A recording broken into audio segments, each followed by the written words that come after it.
सुप्रभात विद्यार्थियों। आज हम BA पार्ट प्रथम वर्ष इतिहास के द्वितीय प्रश्न पत्र में सातवाहन वंश के बारे में हम जानकारी प्राप्त करेंगे। सबसे पहले हम ये देखते हैं कि सातवाहन जो वंश के जो शासक थे वो ब्राह्मण थे। इनकी प्रारंभिक राजधानी धान्यकटक या अमरावती थी। सातकर्णी प्रथम के समय राजधानी को प्रतिष्ठान लाया गया, जो वर्तमान में महाराष्ट्र में पैठन नाम से जाना जाता है। सातवाहन राजाओं के अधिकांश अभिलेखता सिक्के भी प्रतिष्ठान के आसपास से प्राप्त हुए हैं, जिससे प्रतिष्ठान को इनका मूल निवास स्थान माना जाता है। सातवाहनों की राजभाषा प्राकृत थी। इनके सारे अभिलेख प्राकृत भाषा में प्राप्त होते हैं। सबसे महत्वपूर्ण चीज़ जो यह है कि इस वंश के जो शासक है वो अपनी माँ के नामों से पहचाने जाते थे, जैसे वासिष्ठी पुत्र पुल्लुमावी, गौतमी पुत्र सातकर्णी, यज्ञश्री सातकर्णी, गौतमी बलश्री इत्यादि इत्यादि। एक प्रकार से यहाँ मात्र सत्तात्मक परिवार के बारे में हमें थोड़ा जानकारी प्राप्त होती है। पुराणों के अनुसार कंव वंश के शासक सुशर्मा की हत्या करके सिमुक ने सातवाहन वंश की स्थापना की थी। सिमुक को प्रारंभ में कंवों का सामंत रहा था।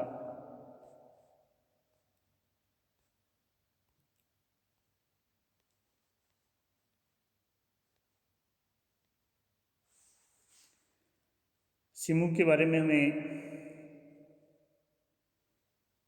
जैन एवं बौद्ध ग्रंथ भी जानकारी देते हैं। इसका शासनकाल 60 ईसा से 37 ईसा पूर्व तक, बिफोर क्राइस्ट BC तक माना जाता है।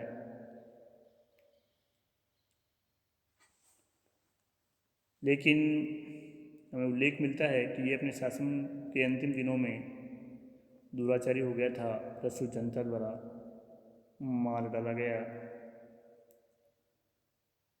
सिमुक के बाद उसका भाई कृष्ण और उसके बाद सातकर्णी प्रथम सातवाहन शासक बनता है। सातकर्णी प्रथम जिसने कि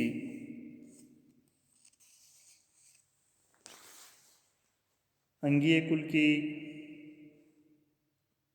महारथी कैरों की पुत्री नागनिका से विवाह किया था। ऋषि नागनिका के नानाघाट अभिलेख से हमें इस सातकर्णी प्रथम के बारे में महत्वपूर्ण जानकारी प्राप्त होती है। इस अभिलेख में हमें सातकर्णी की उपाधियाँ मिलती है। वो प्रतिष्ठानपति, श्री सात, दक्षिणापतिपति एवं अप्रतिहत चक्र की थी।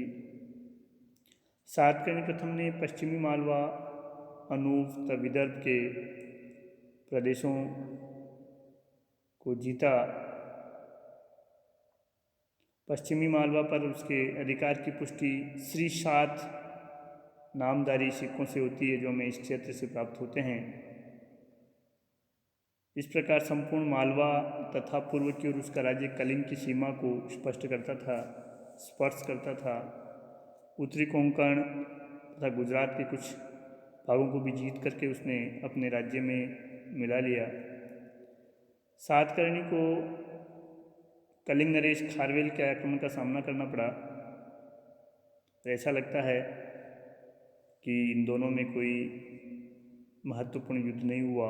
खारवेल का आक्रमण एक धावा मात्र था, जिसे टालने में सातकर्णी सफल रहा। सातकर्णी एक सार्वभौम राजा था। नानाघाट अभिलेख से हमें जानकारी मिलती है कि उसने 2 अश्वमेध यज्ञ किए। अश्वमेध यज्ञ के बाद उसने अपनी पत्नी नागानिका के नाम पर रजत मुद्राएं भी उत्कीर्ण करवाई, जिनके ऊपर हमें अश्व की आकृति मिलती है।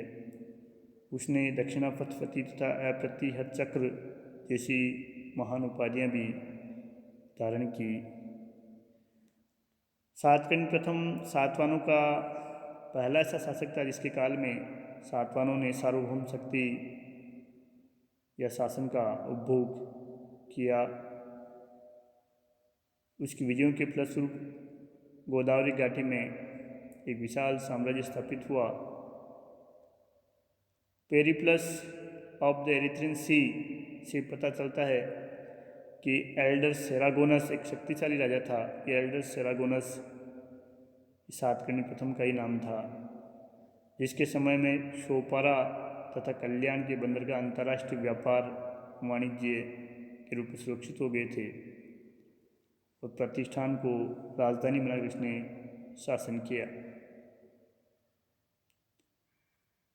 नागानिका के नानाघाट अभिलेख में हमें ब्राह्मणों एवं बौद्ध भिक्षुओं को अश्वमेध यज्ञ के बाद भूमिदान का उल्लेख हमें प्राप्त होता है। नानाघाट अभिलेख भूमिदान की जानकारी देने वाला पहला अभिलेख है। खारवेल के हाथी गुम्फा अभिलेख में भी सातकर्णी का हमें उल्लेख प्राप्त होता है।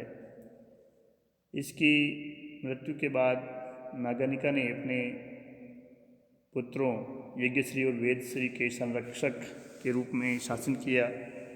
यह भारत की पहली महिला शासिका भी मानी जाती है। सातकर्णी प्रथम के बाद सातवाहनों का एक अंधयुग शुरू हुआ। इस बीच में हमें शासन करने वाले 3 राजाओं के नाम मिलते हैं, शापिलक, कुंतल और हाल। हाल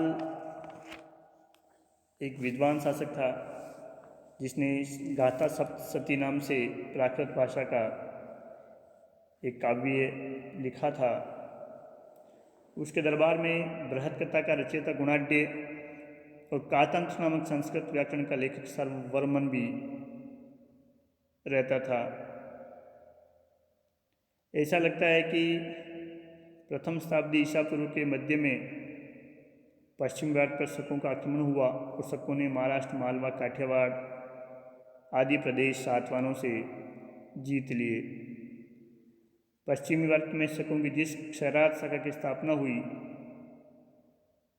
उससे सातवाहनों का शासन महाराष्ट्र और उसके आसपास के क्षेत्रों पर एक प्रकार से समाप्त प्राय हो गया और उन्हें थोड़ा दक्षिण की ओर खिसकना पड़ा। इसके बाद सातवाहन सत्ता का पुनरुद्धार गौतमीपुत्र सातकर्णी, जिसने 106 से 130 ईस्वी तक शासन किया, के काल में पुनः होता है। गौतमी बलश्री की नासिक प्रशस्ति एवं कार्ले लेख से हमें गौतमीपुत्र सातकर्णी के बारे में काफ़ी जानकारियाँ मिलती है। गौतमीपुत्र सातकर्णी सातवाहन वंश का महानतम शासक था। गौतमी बलश्री उसकी माता थी। नासिक प्रशस्ति में उसे पर्वतों का स्वामी, आगम निलय यानी वेदों का ज्ञाता, अद्वितीय ब्राह्मण एवं वर्ण व्यवस्था का रक्षक कहा गया है।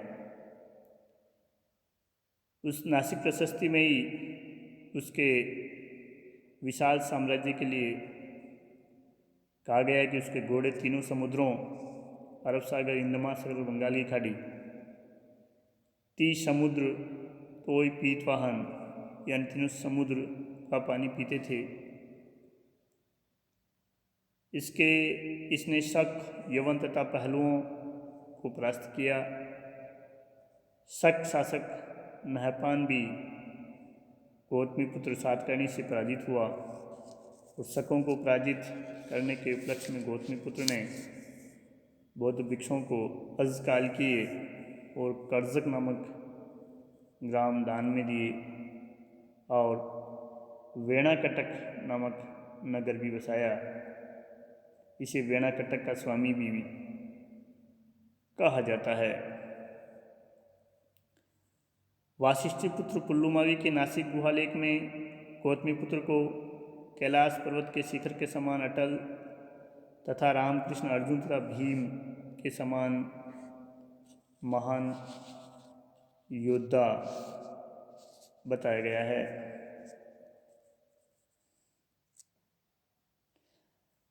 पुल्लुमावी के नासिक गुहालेख में गौतमीपुत्र सातकर्णी द्वारा विजित प्रदेशों के हमें नाम मिलते हैं, जिनमें ऋषिक जो कि कृष्णा नदी का तटवर्ती प्रदेश है, अस्मक गोदावरी का तटवर्ती प्रदेश, मूलक पैठन का समीपवर्ती भूभाग, सौराष्ट्र दक्षिणी काठियावाड़, कुकुर पश्चिमी राजपूताना, अपरांत त्रिकोंकण, अनूप नर्मदा घाटी, विदर्भ बरार, आकर पूर्वी मालवा, अवंती पश्चिमी मालवा इत्यादि का विजेता नासिक गुहालेख में गौतमीपुत्र सातकर्णी को बताया गया है।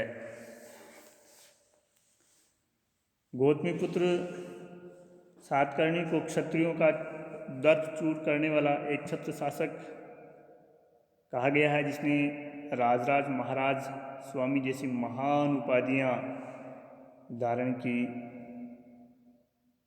और उसे नहुष, जन्मेजय, सागर, ययाति, राम, अम्बरीश के समान तेजस्वी भी नासिक प्रशस्ति में कहा गया है।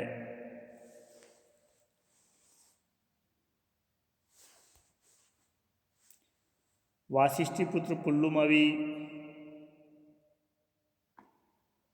यह रुद्रदामन से पराजित हुआ था।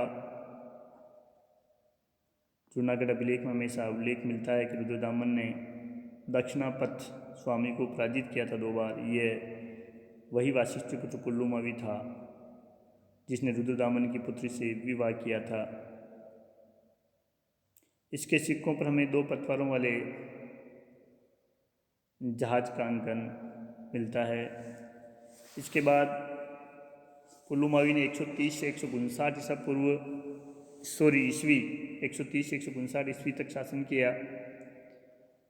इसके बाद शिवश्री सातकर्णी, शिवस्कंद सातकर्णी इत्यादि शासक हुए। 174 से 203 ईस्वी के मध्य यज्ञश्री सातकर्णी ने शासन किया। यज्ञश्री सातकर्णी सातवाहन वंश का अंतिम शक्तिशाली शासक था, जिसने शकों को पुनः पराजित किया तथा प्रांत तथा पश्चिमी भारत के कुछ भाग एवं नर्मदा घाटी पर पुनः सातवाहन आधिपत्य स्थापित किया। सातकर्णी के सिक्कों पर हमें नाव की आकृति के अंकन या चित्रण मिलता है, जो शायद समुद्र मार्ग से व्यापार का द्योतक है। यज्ञश्री की मृत्यु के बाद सातवाहन साम्राज्य के विघटन की प्रक्रिया आरंभ हुई। विजय, चंदन श्री एवं पुल्लुमावी चतुर्थ सातवाहन शासक बने, मगर वह सातवाहन राज्य को एक नहीं रह सके और पुल्लुमावी चतुर्थ के समय सातवाहन राज्य जो है छिन्न भिन्न हो गया। इस प्रकार सातकर्णी प्रथम और गौतमीपुत्र सातकर्णी सातवाहनों के उल्लेखनीय शासक थे। इनके काल में सातवाहन शक्ति अपने चरम पर पहुंची थी। जय हिंद।